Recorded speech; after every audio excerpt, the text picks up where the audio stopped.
స్థానాలు ఆవిడకి. అందులో మొట్టమొదటి స్థానం ఏనుగు యొక్క కుంభస్థలం.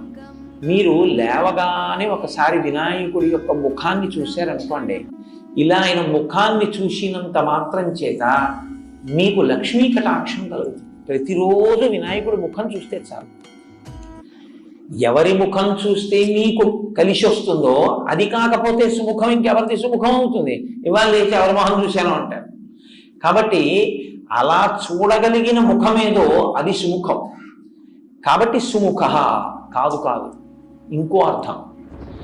ఒక్క వినాయకుడికి ఒక గమ్మత్తైనటువంటి అనుబంధం ఒకటి ఉంది లోకంలో. అందుకే వినాయకుడి మీద పెద్దలు ఎప్పుడైనా ప్రార్థన చేస్తే ఈ శ్లోకం చెప్తూ ఉంటారు. శ్రీకాంతో మాతులో యస్య జననీ సర్వమంగళ జనకః శంకరో దేవః తం వందే